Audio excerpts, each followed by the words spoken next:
जय हिंद बच्चों, स्वागत है अपने इस यूट्यूब चैनल में। एक बार फिर से हम कक्षा 12 के विद्यार्थियों के लिए सोशलॉजी यानी समाजशास्त्र के महत्वपूर्ण लघुत्तरीय प्रश्न लेकर आए, जो परीक्षा दी से वेरी इंपॉर्टेंस रहेगा। तो देर न करते हुए दोस्तों देखते हैं। देखो, क्वेश्चन है कि क्वेश्चन है दोस्तों कि सांस्कृतिक विविधता का क्या अर्थ है, भारत को एक अत्यंत विविधतापूर्ण देश क्यों माना जाता है। तो आइए इसका उत्तर देखेंगे। मोस्ट इंपॉर्टेंट है 2023 के लिए। देखो बच्चों, हेड डालेंगे सांस्कृतिक विविधता का अर्थ। देखो, भारत में विविधता का अर्थ है विभिन्नता, यानी बहुत सी जातियां धर्मों के लोग रहते हैं। भारत एक ऐसा देश है जहां पर विविधता में एकता देखने को मिलती है। अर्थात भारत में कई धर्म, नस्ल, संस्कृति और परंपरा के लोग एक साथ रहते हैं। अतः हम कह सकते हैं कि दोस्तों भारत में सांस्कृतिक विविधता पाई जाती है।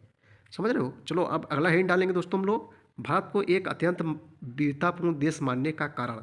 देखो, भारत को एक अत्यंत विविधतापूर्ण देश मानने के पीछे कई कारण हैं, जो इस प्रकार हैं। नंबर एक दोस्तों, भारत एक बहुलतावादी समाज है। यहाँ विविधता में एकता है, किंतु अत्यधिक विविधता भारत के लिए चुनौती भी है। नंबर दो, भारत में विभिन्न समुदाय जैसे भाषागत समुदाय, धार्मिक समुदाय, सांप्रदायिक समुदाय इत्यादि रहते हैं। नंबर तीन, भारत में 1632 भाषा तथा बोली, विविध धर्म, मौसम की विविधता तथा प्राकृतिक विविधता पाई जाती है, जो कि भारत के लिए एक बड़ी जो है चुनौती है।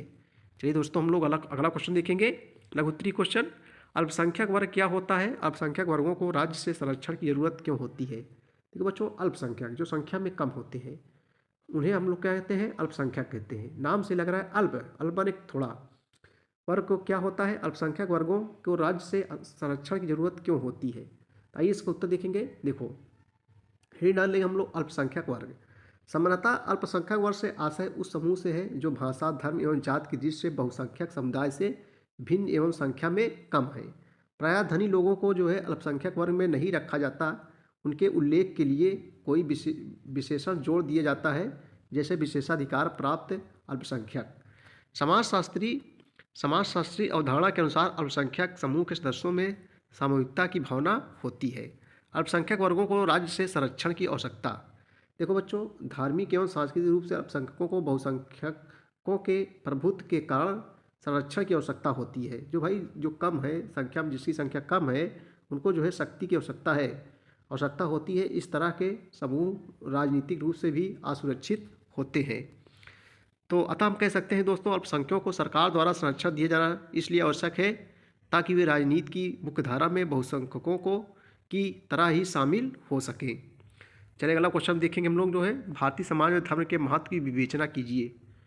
भारतीय समाज में धर्म के महत्व की विवेचना कीजिए। आइए उत्तर देखेंगे। भारतीय समाज में धर्म का महत्व। भारतीय समाज में धर्म का महत्व निम्नलिखित है। निम्नलिखित आ जाए तो नंबर एक का है, धर्म के माध्यम से ही मनुष्य अपने जीवन को संतुष्ट करने का प्रयास करता है। नंबर दो, धर्म उन समस्याओं का समाधान प्रस्तुत करता है जिन्हें विज्ञान भी सुलझाने में असमर्थ होता है। समझ दोस्तों। नंबर तीन, धर्म नैतिक मूल्यों के महत्व को स्पष्ट करता है। नैतिकता का जो है बोध मनुष्य में जो है आत्मनियंत्रण उत्पन्न करता है। इस प्रकार धर्म का वैयक्तिक एवं सामाजिक दोनों ही दृष्टि से अत्यधिक महत्व है। नंबर चार, धर्म सामाजिक संगठन का आधार है। नंबर पाँच, धर्म केवल सामाजिक संगठन में ही सहायक नहीं होता, बल्कि जो है व्यक्तित्व को भी जो है संगठित करता है। आगे देखेंगे, धर्म सामाजिक नियंत्रण का प्रभावपूर्ण साधन है। नंबर सात, धर्म भावात्मक सुरक्षा प्रदान करता है। नंबर आठ, धर्म समाज में एकता उत्पन्न करता है। धर्म कर्तव्यों का निर्धारण करता है। नंबर 10, धर्म पवित्रता की भावना को बच्चों जन्म देता है। चलिए अगला क्वेश्चन देखेंगे। प्रजातंत्र में बच्चों दबाव समूह की भूमिका की विवेचना कीजिए। दबाव समूह, सोचते हो बच्चों कि दबाव समूह क्या है। दबाव समूह को हम लोग हित समूह के नाम से भी जाना जाता है। दोस्तों देखो, ये चुनाव में प्रत्यक्ष रूप से भाग नहीं लेते हैं, आप प्रत्यक्ष रूप से जो है भाग लेते हैं, यानी चुनाव लड़ते नहीं, चुनाव लड़वाते हैं।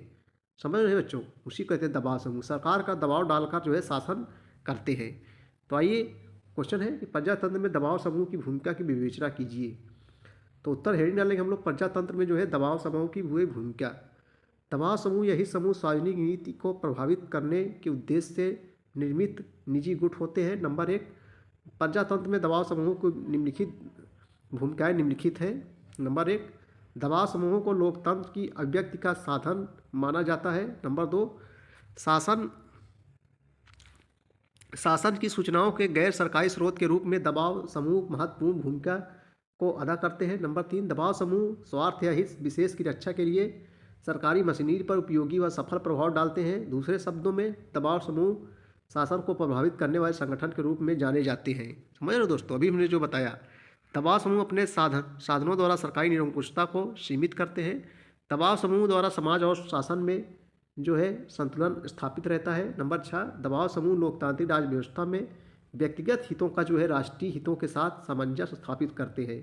नंबर 7, दबाव समूह विधि निर्माण में विधायकों की सहायता करते हैं। दोस्तों, ये थे दबाव समूह के काम।